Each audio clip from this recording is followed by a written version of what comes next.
அன்பார்ந்த உழவர் பெருமக்களே, நம் அன்றாட உணவில் சர்க்கரை அல்லது வெல்லம் இடம்பெறாமல் இருக்காது. இந்த இரண்டு உணவுப் பொருட்களும் கரும்பிலிருந்து தயார் செய்யப்படுகிறது. நாம் சர்க்கரை அல்லது வெல்லம் வாங்கும் பொழுது நல்ல நிறமாகவும் பளபளப்பாகவும் இருக்க வேண்டும் என்று தேடி வாங்கி பயன்படுத்தி வருகிறோம். இது நம் உடல் நலத்திற்கு நல்லதா என கேட்டால் இல்லை என்றுதான் கூற வேண்டும். ஏனென்றால் ரசாயன உரங்களை இட்டு சாகுபடி செய்யப்படும் கரும்பிலிருந்து இவைகள் தயார் செய்யப்படுவதோடு மட்டுமில்லாமல் இவைகளின் தோற்றத்தை மேம்படுத்த ரசாயனங்கள் சேர்க்கப்படுகின்றன.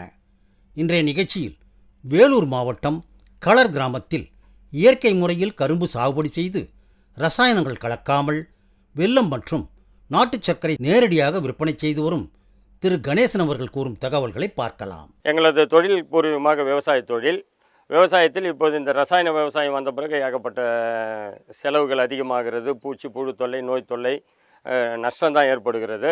சரி, இதுக்கு என்ன தீர்வுன்னும் போது தான் எனக்கு நம்மாழ்வார் ஐயா தொடர்பெல்லாம் கிடைச்சி இயற்கை வேளாண்மைக்கும் பாரம்பரிய ரக நெல்லுக்கும் மாறி செய்துட்டு வந்தேன். ஸோ இதை போல் நாம் செய்யும்போது ஒவ்வொரு இயற்கை இடுபொருட்கள் தயார் பண்ணுறதுக்கு பஞ்சகாவியா, ஜீவாமிர்தம், மீன் அமிலம் எல்லாம் செய்கிறதுக்கு நமக்கு வெல்லம் தேவைப்படுது. நாம் ஒரு கரும்பு விவசாயியாக இருந்து கரும்பு மில்லுக்கு வெட்டி எடுத்துகிட்டு நம்ம ஏன் வெளியில் வெல்லம் வாங்கணும், நாமளே இந்த வெல்லத்தை தயார் பண்ணிக்க கூடாதா அப்படின்னு சொல்லி அந்த ஒரு இதில் தாங்க ஃபஸ்ட்டு வெல்லத்தில் இறங்கினேன். நான் முதல்ல ஒரு 50 சென்ட் வெல்லம் ஆளாடி நான் என்னோடய தேவைக்கு வெல்லம் எடுத்துகிட்டு என்னோடய விவசாய நண்பர்களுக்கு கரைசல் தயார் செய்கிறதுக்காக வெல்லம் கொடுத்தேன். சரி, இதில் வந்து என்னோடய நண்பர் ஒருத்தர் சுக்கு காப்பி போட்டார்.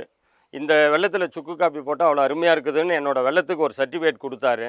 அப்புறம் ஒரு அம்மா கோவிலுக்கு கொண்டு போய் பிரசாதத்துக்காக சக்கரை பொங்கல் செய்ய அந்த வெல்லம் கொடுத்து, இவ்வளோ அற்புதமாக இருக்க சக்கரை பொங்கல், வெல்லம் எங்கே வாங்கினீங்க? அப்போ என்ன அறியாமே என்னோடய பொருளுக்கு வெளியில் எவ்வளோ மதிப்பு இருக்குதுங்கிறது நமக்கு தெரியுதுங்க. ஏன்னா விவசாயம் நம்மளோட பலம் என்னான்றதை நம்ம தெரிஞ்சிக்க மாட்டோம். அப்போ தான் என்னோடய பலம் வெளியில் இருந்து தான் எனக்கு தெரிஞ்சது. இது எனக்கு ஒரு பெரிய வரப்பிரசாதமாக அமைஞ்சது. வெல்லத்தில் வந்து இரும்பு சத்து இருக்குது, கால்சியம் இருக்குது, மினரல்ஸ் இருக்குது, வைட்டமின் சி இருக்குது, தாது உப்புக்கள்லாம் நிறைய இருக்குது. ரெண்டாவது, அந்த காலத்துலாம் ஒரு திருவிழா ஃபங்க்ஷன்லாம் நடத்தும்போது நீர் மோர் பானகம்னு கொடுப்பாங்க. ஸோ அந்த பானகம்ங்கிறது இப்போ தான் குளுக்கோஸ் ஏற்பட்டதுங்க. அதுக்கு முன்னே அதுதான் குளுக்கோஸ். இயற்கை பானகம் தான், வெல்லம் தண்ணி தான் குளுக்கோஸ். சரி, இந்த ஒரு நல்ல பொருளை மக்களுக்கு கொடுக்கணும். எந்த ஒரு அருமையான உணவுப் பொருளை எல்லாரும் வணிக ரீதியாக, வியாபார ரீதியாக கெமிக்கல் போட்டு சீரழிச்சிட்டாங்க. நிறைய இடத்துல வெல்லம் வாங்கி சாப்பிட முடியாத ஒரு சூழ்நிலை இருக்குது. ஸோ இந்த இயற்கை கரைசலுக்கு திருமணம்னா அப்படியே வெல்லம் ஏன் நம்ம நிரந்தரமாக செய்யக்கூடாது? வெல்லமும் நாட்டு சர்க்கரை அந்த எண்ணெய் உதிச்சது. அடுத்த மாதிரி இன்னொரு காரணம் என்னென்னா, எங்கள் பக்கம் தோல் கழிவு நிலம், மண் வளம், நீர் வளம் சுத்தமாக பாதிக்குது. நெல் பயிர் ஒரு போகமே செய்ய முடியாதுங்க. அதே மாதிரி தோட்டக்கால் காய்கறி பயிரும் எதுவும் செய்ய முடியாது. ஸோ அதில் கரும்பு வந்து எல்லாத்துக்கும் தாங்கி வருது. அது எனக்கு ஒரு ப்ளஸ் பாயிண்ட்டாக அமைஞ்சது. பொதுவாக நான் வந்து இயற்கைக்கு சப்போர்ட்டாக செய்யணும். ஏன்னா ஒரு காலத்தில் பெரியவர்கள்லாம் வந்து மண் வளத்தை காப்பாற்றி நமக்கு ஒரு நல்ல வளமான மண், வளமான பூமி, தண்ணி, காற்று எல்லாம் கொடுத்தாங்க. இது வந்து நம்ம இப்போ மனுஷனாக பிறந்த ஒவ்வொருத்தரும் மக்களுக்கு வந்து ஒரு நல்ல மண் வளத்தை திருப்பி கொடுக்க வேண்டிய நம்ம கட்டாயத்தில் இருக்கிறோம் நாம். அப்போது நம்ம இந்த ரசாயன வேளாண்மை செய்யும்போது மண் வளம் கெட்டு போகுது. இப்போ இயற்கை வேளாண்மை செய்யும்போது நல்லா இருக்குது அப்படிங்கிறதுனாலையும், ரெண்டாவது வந்து இந்த மண்ணுலேருந்து நம்ம நிறைய எடுக்கிறோம், நம்ம மண்ணுக்கு எதுவுமே நம்ம திருப்பி கொடுக்கறதில்ல. அதனால் நான் இப்போன்னு இல்லை, இயற்கை விவசாயத்துக்கு திரும்புறதுக்கு முன்னே வந்து இந்த எரிக்கிறத நான் சுத்தமாக விட்டுடுவேங்க. எந்த ஒரு விவசாய கழிவுகளாக இருந்தாலும், சோகை, அப்புறமா இந்த மட்டை, தென்னை ஓலை மட்டைகள் எதுவாக இருந்தாலும் மக்க வைப்பேங்க. அந்த மாதிரி கரும்பு வெட்டும்போது அது மருதாம்புக்கு அப்படியே மூடாக்கு மாதிரி மல்ச்சிங்காக விட்டுடுவேன். அது அப்படியே கரும்பு முடிஞ்சிருச்சுன்னா கேஜ்வில் போட்டு அதை ஓட்டி அதை அப்படியே கசக்கி மண்ணுக்கு கொடுத்துருவோம் உரமாக. அப்புறம் பார்த்தீங்கன்னா நீங்கள் ஓட்டிட்ட பிறகு பார்த்தீங்கன்னா முதல் 2 சாலுக்கு கொஞ்சம் கடினமாக இருக்கும், 3வது சாலுக்கு சேர் ஆகிடும். அந்த தண்ணியே பார்த்தீங்கன்னா சாணம் தண்ணி மாதிரி நல்ல ஒரு கருப்பாக இருக்கும். நல்ல மண் வளம் அதனால் பெருகுது, மண்புழுனோட உற்பத்தி பெருகுது. ஸோ இந்த ஒரு கான்செப்டில் நான் இது செய்ய ஆரம்பித்தேன். இன்னொன்று, இயற்கை விவசாயத்துக்கும் முக்கியமான ஒன்று உழவில்லாத வேளாண்மை. உழவு செய்யக்கூடாது, ஆனால் வேளாண்மை செய்யணும். அந்த கான்செப்டில் பார்த்தீங்கன்னா இந்த கரும்பு வந்து ரொம்ப அருமையாக செட் ஆகுது. நடவு மட்டும்தாங்க. ஒரு முறை நட்டுட்டோம்னா நம்ம தொடர்ந்து மருதாம்பு எடுத்துகிட்டே வரலாம். இதில் எப்படின்னா, நம்ம அடுத்து ஒரு முறை கரும்பு வெட்டிட்டோமா அடுத்து சோகை எரிக்காமல் அப்படியே விட்டுட்டா மூடாக்காய் போகுது, களை முளைக்கிறது குறையுது. ரெண்டாவது வந்து நீர் நிர்வாகம் குறையுது. இந்த சோகை வந்து மூடிக்கும்போது என்ன ஆகுதுன்னா மண்புழு சர்க்குலேஷன் நல்லா வருது, உற்பத்தி ஆகுது. இந்த சோகை மக்கி மண்ணுக்கு எருவாகுது. மண்புழு வந்து நல்ல மேலோட்டமாக வந்து வரும்போது நமக்கு ஒரு நல்ல இது கிடைக்குது. கரும்புக்கு என்ன பண்ணுங்க, ஓட்டி நட்டுட்ட பிறகு ஜீவாமிர்த கரைசல், மீன் அமிலம், அப்புறம் கரும்பு வெட்டி மருதாம்பிடும்போது ஃபஸ்ட்டு இஎம் கரைசல்னு சொல்லிட்டு எஃபெக்டிவ் மைக்ரோ ஆர்கான்னு சொல்லி அது வந்து எனக்கு எங்கள் ஊர் பகுதியில் நம்ம ஊர் நம்மாழ்வார் ஐயான்னு இருக்கார். அவர் மூலமாக தான் எனக்கு இந்த தகவல்லாம் நிறைய தெரிஞ்சது. அவர்கிட்ட சில விஷயங்கள்லாம் கற்றுட்டு இஎம் ஸ்ப்ரே பண்ணிட்டேன்னா இந்த சோகையும் எளிதில் மக்கும், முளைப்பு திறனும் நல்லாயிருக்கும், வளர்ச்சியும் நல்லாயிருக்கும். இந்த மாதிரி பல பயிர் வளர்ச்சி ஊக்கிகளை தயார் பண்ணி இதுங்களை நம்ம தண்ணி வழியாக கரைசலாகவும் விடுறோம். ரெண்டாவது வந்து பயிர் மேலே இலை மேலேயும் தெளிக்கிறோம். இதெல்லாம் வந்து வெய்ய காலமாக இருந்தால் சாயந்தர நேரம் மாலை வேலையில் தெளிக்கணும். மற்றபடி சாதாரண ஒரு தட்பவெப்ப நல்லா இருந்தால் பகல்லையும் தெளிக்கலாங்க. இந்த மாதிரி இயற்கை கரைசலை விட்டு கரும்பு வளர்க்கும்போது 8 மாதம் 9 மாதத்துலேயே அறுவடைக்கு முதிர்ச்சிக்கு தயாராகிடுது. இதில் என்னென்னா மில்லுக்கு நம்ம அனுப்புகிறோன்னு வச்சுங்க, ஒரு வருஷம் இல்லை 12, 15, 16 மாதம் ஆகுது மில்லு கரும்பு எடுக்கிறதுக்கு. ஆனால் நம்ம வந்து 2 வருஷத்தில் 24 மாதத்தில் 3 அறுவடை எடுக்கலாம். 8 மாதம் முதல் நடவு தான் 9, 10 மாதம், அதுக்கப்புறம் 8 மாதத்துக்கு 7 மாதத்துக்கு ஒரு அறுவடை பண்ணிகிட்டே இருக்கலாம். அப்போ 2 வருஷத்தில் 3 அறுவடை எடுக்கும்போது நமக்கு கூடுதலான வருமானம் கிடைக்குது. ரெண்டாவது வந்து எப்பவுமே வந்து எல்லாமே வந்து விவசாயி வந்து விவசாய விளைபொருளாக விற்காமல் அதை மதிப்பு கூட்டி விற்றோம்னா நமக்கு நல்ல லாபம் இருக்குது. ரெண்டாவது இது வந்து ஒரு நல்ல உணவுப் பொருள். நம்ம அறுசுவையிலே பார்த்தீங்கன்னா இனிப்பு தான் முதல் இடத்துல வருது. ஸோ அந்த இனிப்பை நம்ம ஏன் நல்ல ஒரு இனிப்பாக மக்களுக்கு கொண்டு போய் சேர்க்கணும் அப்படின்னு சொல்லி அதுக்காக தான் இந்த இதில் நான் ஒரு முழுமூச்சாக இறங்கி செய்து இதை நான் செய்துட்டு வரேன். வெல்லத்தில் வந்து நிறைய சத்துக்கள் நிறைய இருக்குது. வெல்லத்தில் நிறைய பலகாரங்கள் பண்ணலாம். இப்போ வந்து இந்த சர்க்கரை எப்போ வந்ததோ, சர்க்கரை வந்து கந்தக அமிலம் சல்ஃபூரிக் ஆக்சைடு போட்டு மில்லில் தயார் பண்ணுறதுனால எல்லாருக்குமே பொதுவாக சர்க்கரை வியாதி ஜாஸ்தி ஆகி போச்சுங்க. அதெல்லாம் விட்டு வெல்லத்துக்கு மக்கள் மாறணும். நிறைய மாறுறாங்க, எதிர்பார்க்குறாங்க. ஆனால் தேவையான வெல்லம் கிடைக்கலன்னும் போது தான் அந்த டிமாண்டெல்லாம் நம்ம பயன்படுத்தி தான் நாமே அதை செய்யக்கூடாது. தேவைகள் அதிகமாக இருக்குது. சரியா நம்ம இதே இன்னும் ஒரு முழு மூச்சாக செய்யக்கூடாதுன்னு தான் முதல்ல 50 சென்ட்டு 1 ஏக்கர் 2 ஏக்கர் பண்ணோம். இன்றைக்கி ஒரு 5 ஏக்கர் வரைக்கும் கரும்பு சாகுபடிக்கு வந்திருக்கிறேன். அடுத்து இன்னும் கொஞ்சம் இன்க்ரீஸ் பண்ணலான்னு சொல்லியும் பிளான் இருக்குது. அதே போல் விவசாயிகள் சுற்றுவட்டார விவசாயிகளையும் கேட்டுன்னு இருக்கிறேன். இயற்கையாக கரும்பு பண்ணுங்கள். இன்னும் கூட நம்ம இந்த க்ரஷர்லாம் பெரிய லெவலில் போட்டு செய்து மார்க்கெட்டிங் வந்து நம்ம எடுத்துன்னு போகக்கூடாது, நம்மளை தேடி வரணும். இன்றைக்கும் என்கிட்ட 1 கிலோ வெல்லம் 1 கிலோ நாட்டு சக்கரை வேணாலும் தேடி வந்து வாங்குறாங்க. வியாபாரம் அப்படி தான் வருது. சிலருக்கு வந்து தேவை வர முடியாதவங்களுக்கு நான் எடுத்துன்னு போய் கொடுத்துட்டு வரேன். அது நம்ம வளர்கிற வரைக்கும் விளம்பரம் ஆகிற வரைக்கும் நம்ம கொண்டு போய் கொடுத்து தான் ஆகணும் சில பொருட்கள். அந்த கான்செப்டில் எடுத்து போகிறோம். ஆனால் எதுவுமே நாங்கள் வியாபாரிகளுக்கு கொடுக்குறதில்ல, இயற்கை அங்காடிகளுக்கு கொடுக்குறேன். அப்புறம் 2-3 சித்த வைத்தியர்கள் எங்கிட்டேருந்து வெல்லம் வாங்குறாங்க. ஏன்னா அவங்களுக்கு அந்த மருத்துவத்துக்காக நிறைய வாங்குறாங்க. நிறைய மருத்துவ குணம் இருக்குது இதில். நம்ம சாப்பிட்டதும் சாப்பாட்டுக்கு முன்னே அந்த அக்குபஞ்சரில் சொல்லுவாங்க, சாப்பிட்ட பிறகு ஒரு இயற்கை இனிப்பு சாப்பிட்ணும். அந்த மாதிரி இயற்கை இனிப்பு சாப்பிட்டிங்கன்னா பனங்கருப்பட்டி, வெல்லம், இந்த பேரிச்சம்பழம் வரும். சரி, இது வந்து வெல்லம் ஒரு ஈஸியாக எளிமையாகவும் விலை மலிவாகவும் கிடைக்கக்கூடிய ஒரு பொருளுங்கிறதுனால இதுக்கு நான் முக்கியத்துவம் கொடுத்து பண்ணிகிட்ருக்கிறேன். இப்போ நம்ம இந்த மாதிரி இந்த விவசாயத்தை பார்க்கும்போது இது போல் நம்ம வந்து இயற்கை கரைசல்லாம் விட்டு வளர்க்கும்போது நல்லா நேச்சுரலாக வருது. பூச்சி நோய் தாக்குதல் கிடையாது. நம்ம எந்த ஒரு இடுபொருளும் இதில் கிடையாது. இப்போ இதற்கு நம்ம பண்ணுற இடுபொருள்லாம் நம்மக்கிட்ட மாட்டிலேருந்து கிடைக்கக்கூடிய கோமியம், சாணம் இதிலே நம்ம தயார் பண்ணிக்கிறோம். நான் ரெண்டாவது இந்த வெல்லம் ஆளை ஆடும்போது வெல்லம் காய்ச்சும் போது இதிலிருந்து வரக்கூடிய அந்த அழுக்கு எடுக்கிறோம் பாருங்கள், அதுலேயும் நல்ல சத்து இருக்குது. அந்த அழுக்கெல்லாம் எடுத்து அப்படியே சேவ் பண்ணி அதுலேருந்து ஜீவாமிர்த கரைசல், பஞ்சகாவியா, மீன் அமினோ அமிலம் இது எல்லாமே செய்துக்கிறேன். அப்புறம் ரெண்டாவது எங்கிட்ட வெர்மி கம்போஸ்ட் மண்புழு தயாரிப்பு இது இருக்குது, அதுக்கும் கொண்டு போய் இதை போடுறேன். அப்போ வந்து மண்புழுக்களுக்கு அந்த இனிப்புக்காக இன்னும் கொஞ்சம் அதிகமாக உற்பத்தி ஆகுது.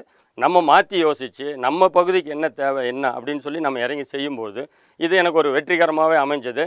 நம்ம மில்லுக்கு கரும்பு அனுப்புகிறோன்னு வச்சுங்க, 2600 ரூபாய் டன் எடுக்கிறாங்க. 700 ரூபாயிலேருந்து 1000 ரூபாய் வரைக்கும் வெட்டுக்கூலி வருதுங்க.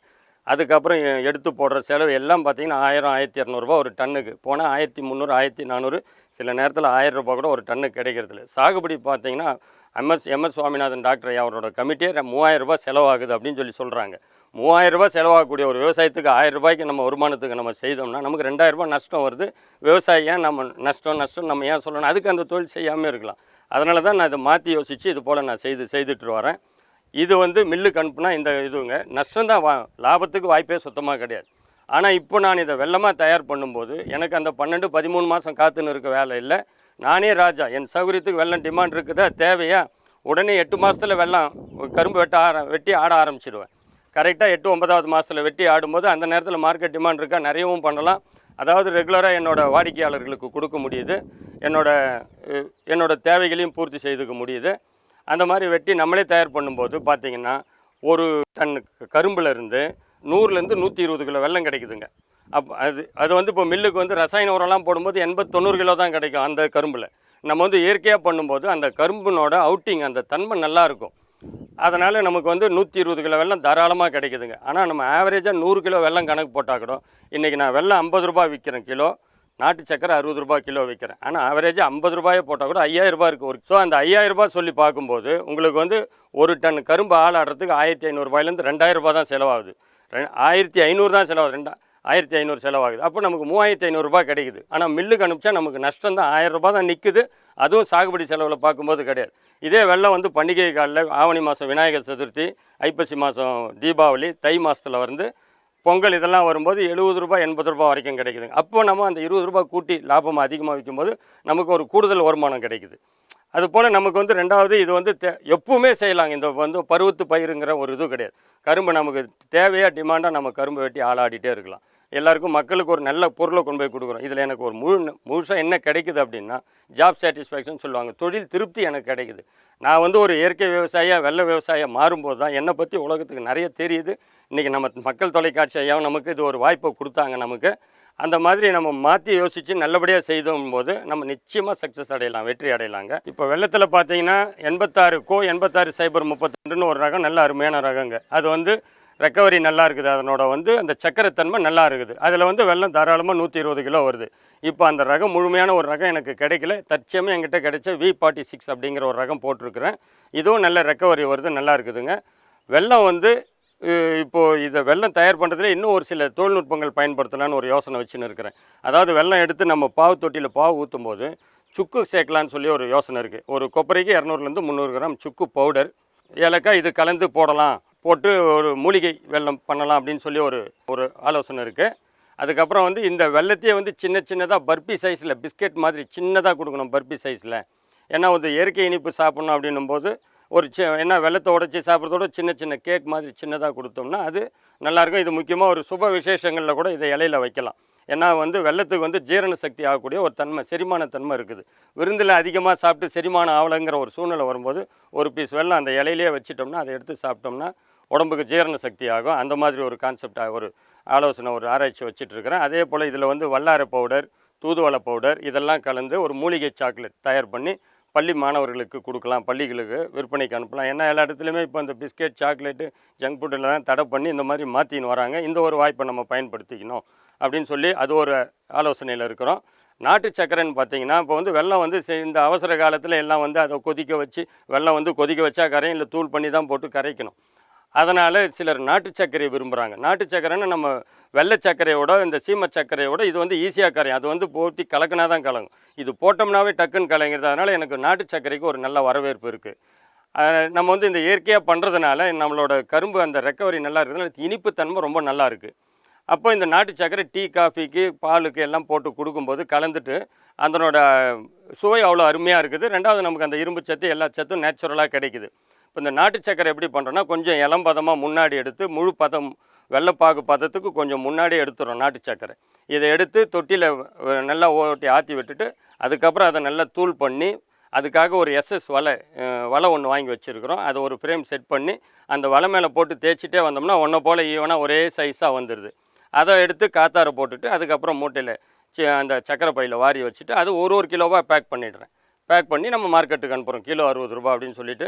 நான் எதுவுமே மொத்த வியாபாரமாக பண்ணுறதில்ல. 10 கிலோ கேட்டாலும் 10 பேக்கெட்டாக தான் கொடுக்குறேன் அந்த மாதிரி. ஏன்னா அவங்களும் அதை யூஸ் பண்ணும்போது ஒரு பேக்கெட்டாக எடுத்து அறுத்து கொட்டி டப்பாவில் வச்சுப்பாங்க. மிச்சம் பேக்கெட்டாக இருந்தால் கெடாமல் நல்லாயிருக்கும். ரெண்டாவது இது இயற்கை வெள்ளம் போது இது 6 மாதம் 7 மாதம் வரைக்கும் கெடுறதுக்கு வாய்ப்பே கிடையாது. வச்சு இந்த யூஸ் பண்ணலாம். பெண்களுக்கெல்லாம் வந்து சில இதுக்கெல்லாம் அவங்களுக்கு வந்து இந்த வெள்ளம் ரொம்ப நல்லா உபயோகப்படுது. வெள்ளம் நிறைய சாப்பிடணும். குழந்தைங்களுக்கு வந்து வெள்ளத்தை பற்றின ஒரு தின்பண்டங்களை சாப்பிட்றத ஊக்குவிக்கணும். அந்த மாதிரி இந்த வெள்ளத்தோட பயன்பாடை கொண்டு வரணும். விவசாயிகளாகிய எங்களுக்கு இதை நீங்கள் ஊக்குவிக்கணும். அதே மாதிரி விவசாயிகளும் வந்து ஒரு பொருளை உற்பத்தி பண்ணி நாம் எடுத்தும் போய் விற்கணும், விலை இல்லைங்கிற வருத்தப்படாமல் நாமளே நம்மக்கிட்ட வாடிக்கையாளரை வர வைக்கணும். அப்போ தாங்க விவசாய தலை நிமிர்ந்து இருக்க முடியும். அதே மாதிரி சுற்றுச்சூழலை எதையும் மாசுபடுத்தக்கூடிய ஒரு தொழிற்சாலைகள் எதுவும் நம்ம தமிழ்நாட்டுக்கோ இந்தியாவுக்கோ நமக்கு அது தேவையில்லைங்க. சுற்றுச்சூழல் மாசு இல்லாத ஒரு தொழிற்சாலை வந்ததுன்னா உண்மையில் மண் வளம் காக்கும், நீர் வளம் காக்கும், நல்லாயிருக்கும். ஏன்னா இருக்கிற நீர் குறைச்ச நீர், அந்த நீரும் கெட்டு போச்சுன்னா அதுக்கப்புறம் விவசாயத்துக்கோ குடிநீருக்கோ வாழ்வாதாரத்துக்கோ ஒரு வாய்ப்பு இல்லாமல் போகுது. ஆனால் இந்த மாதிரி ஒரு சூழ்நிலை அதெல்லாம் எதிர்த்து தாங்கி வளரக்கூடிய ஒரு சக்தி கரும்புக்கு இருக்குது. நம்ம அதை இயற்கையாக பண்ணும்போது அதனோட இனிப்புத்தன்மையும் நல்லா இருக்குது. அந்த மாதிரி இந்த அரசாங்கமும் என்ன பண்ணணும், இந்த தொழில்துறைன்னு கொண்டு வரலாம். தொழில் வளர்ச்சி நல்லது தான், நாட்டுக்கு முதுகெலும்பு. ஆனால் இயற்கை அழிக்காத ஒரு தொழில் வளர்ச்சியாக இருக்கணும். இயற்கைக்கு பாதகம் இல்லாத ஒரு தொழில் வளர்ச்சி இருந்தால் தான் நாடும் வளரணும், நாமும் வளரணும், தொழிலும் வளரணும். அதாவது நம்ம எதிர்கால மக்களுக்கு நம்ம முன்னோர்கள் வந்து ஒரு நல்ல மண் வளம், நல்ல சுற்றுச்சூழல் கொடுத்தாங்க. நம்ம வருங்கால சந்ததிக்கு நாம் அந்த மாதிரி ஒரு நல்ல வளமான மண்ணும் வளமான தண்ணியும் வளமான ஒரு உணவும் கொடுக்கறத நாம் உறுதி செய்யணும். இது தனிப்பட்ட ஒவ்வொரு மனுஷனோட கடமை, ஒவ்வொரு விவசாயியோட கடமை, இது அரசாங்கத்தோட கடமை. இதுக்கு முக்கியத்துவம் கொடுத்தா எந்த ஒரு போராட்டமோ எதுவும் இல்லாமல் நல்லா இருக்கலாம். நம்மாழ்வார் ஐயா சொல்லுவார், அது நஞ்சில்லா உணவு படைத்து வஞ்சமில்லாத சமுதாயத்தை உருவாக்குவோம் அப்படின்னு சொல்லி.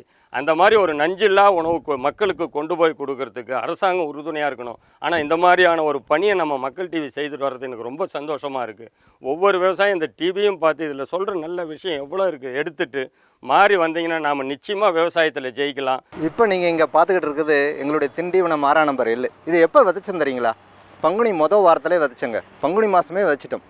இந்த வாட்டி என்ன தெரியுங்களா, நீங்கள் நல்லா யோசனை பண்ணி பாருங்கள். நமக்கு அந்த சர்ஃபேஸ் வாட்டருன்றன்னு சொல்கிறோம் தெரியுங்களா, அந்த மேல் நீர், நிலத்துக்கு மேலே இருக்கிற நீர் வந்து கம்மி, எந்த ஏரியுமே நிரம்பலை. ஆனால் வந்து மழை வந்து நல்லா பெஞ்சிருக்குது. இப்போ எங்கள் பண்ணையை எடுத்துங்க, 1700 mm பெஞ்சிருக்குதுங்க. இது எப்படி தெரியுங்களா, நல்லா ஒரு நாளைக்கு 200 mக்கு மேலே தாண்டலைங்க, 200 மில்லிக்கு மேலே தாண்டலை. இப்படி இந்த 200க்குள்ளே கம்மியாக பெஞ்சுதுன்னா அது வழிஞ்சு ஓடாது, எல்லாமே இன்ஃபில்டர் ஆகி உள்ளுக்குள்ளே போய்ட்டு கிரவுண்ட் வாட்டர் ஏறிடுச்சு. ஆனால் சர்ஃபேஸ் வாட்டர் இல்லை. என்றைக்குமே கிரவுண்ட் வாட்டர் நல்லா இருந்து சர்ஃபேஸ் வாட்டர் நல்லா இருந்ததுன்னா இந்த சீதோஷ்ணம் நல்லா இருக்கும். ஆனால் இந்த வட்டம் சர்ஃபேஸ் வாட்டர் நல்லா இல்லை அப்படின்றதுக்காக என்ன ஆயிடுச்சுன்னா ரொம்ப டெம்பரேச்சர் வந்து இப்போவே ஏற ஆரம்பிச்சிட்டுங்க. நான் சொன்னேன் இல்லைங்களா, அந்த சித்திரை பிறந்து விதைக்காதீங்க. என்னென்னா அந்த கணுக்கள்லாம் ரொம்ப இடைவேளை கேட்பாங்க. நாங்கள் பங்குனி விதைச்சதுலே பாருங்கள், இந்த மேலே மட்டும்தான் இவ்வளோ தூரத்துக்கு கேப் இருக்குது. இந்த கணு வந்து எவ்வளோ இடைவேளை வந்து விட்டு இருக்குன்னு பாருங்கள். இங்கே மேலே வர வர கணுக்கள் வந்து ரொம்ப க்ளோஸாக இருக்குது, ரொம்ப கிட்ட இருக்குது எள்ளு. இது வந்து அடியிலேருந்து இருந்ததுன்னா ஒரு செடிக்கு வந்து எப்படியும் பார்த்தீங்கன்னா 7 கிளைகள் இருக்கும். அது வந்து இந்த டெம்பரேச்சர் சீதோஷ்ண அழகாக இருந்து இதுக்கு இரவு நேரம் அதிகமாக இருந்து பகல் நேரம் கம்மியாக இருந்ததுன்னா எள்ளு ரொம்ப அழகாக வந்து மகசூலை கொடுக்கக்கூடிய ஒரு பயிர். இப்போ என்ன ஆயிடுச்சு, சித்திரை மாதம் பகல் நேரம் அதிகமாகிடுச்சு. நான் சொன்னேன் இல்லைங்களா, சீக்கிரம் வெடிஞ்சிருது, லேட்டாக பொழுது போகுது. அப்போ இதுக்கு ஒத்துக்காது. பூக்கள்லாம் பூக்கும், எல்லாம் செடி பார்க்குறதுக்கு ரொம்ப அழகாக இருக்கும். நம்ம வரப்போ 10 வாட்டி சுற்றி வருவோம், கீரைத்தண்டு மாரி மதன் இருக்கும். ஆனால் காய்களுடைய எண்ணிக்கை வந்து மேலே மட்டும்தான் அம்மை போட்ட மாதிரி இருக்குமே தவிர கீழே அடியிலேருந்து இருக்கவே வாய்ப்புகள் இல்லை. இதுவே நீங்கள் மாசி கடைசியோ இல்லை பங்குனி மொதல் வாரத்திலே வச்சிங்கன்னா அழகாக இருக்கும். கீழே இருந்தே கணுக்கள் ரொம்ப க்ளோஸாக, அந்த இன்டர்நோடுன்னு நம்ம ஆங்கிலத்தில் சொல்கிறோம், அது ரொம்ப க்ளோஸ் ஆகி ஒவ்வொரு இன்டர்நோடிலும் அந்த கேப்சூல் அந்த காய்கள் வந்து அழகாக ஃபார்ம் ஆகி ரொம்ப காய்களும் பெருத்திருக்கும். இப்போ பார்த்தீங்கன்னா உஷ்ணம் தாங்கலை, இதுக்கு காய் சிறுத்து இருக்குது. நாங்கள் தண்ணி வந்து எள்ளுக்கு வந்து ரொம்ப கம்மியான தண்ணி தான் சொல்லுவோம், 3 தண்ணி சொல்லுவோம். அதாவது பழமொழியே உண்டு எள்ளுக்கு, அதாவது 5ல் 1 பிஞ்சில் 1. 5 இலை வரும்போது ஒரு தண்ணி, பிஞ்சு விடும்போது ஒரு தண்ணி. இதுதான் 5ல் 1 பிஞ்சில் 1ன்னு இந்த இரிகேஷனை சொல்கிறது தான். ஆனால் இப்போ நாங்கள் பார்த்தீங்கன்னா 3வது தண்ணி பாய்ச்சிருக்கோம். ஏன்னா தாங்கலை உஷ்ணம். அது பார்த்தீங்கன்னா இது சாயந்தரம் வேலையில் அப்படியே வாடின சோகணும். இது காலையில் பார்த்தீங்கன்னா ரொம்ப அழகாக இருக்கும், மத்தியானம் வெயில் தாங்கலை ரொம்ப. அதாவது சித்திரை பட்டம் பொறுத்த வரைக்கும், என்னை பொறுத்த வரைக்கும் பயிர் சாகுபடி வேண்டாங்க, நிலத்தை மேம்படுத்துறது பார்க்கும். இது ஒரு உதாரணத்துக்காக தான் இந்த இடத்த காட்டுறதுக்காக வந்தேன். பங்குனியில் விதைச்ச எள்ளு எப்படி இருக்குது, இதுவே சித்திரையில் விதைச்சின்னா இன்றைக்கி வந்து ரொம்ப கடிச்சிக்கிட்டு இருக்கும். ரொம்ப சிரமப்பட்டு இந்த உஷ்ணத்தை தாங்கி வரணும், ரொம்ப உஷ்ணம் ஏறிக்கிட்டே இருக்குங்க.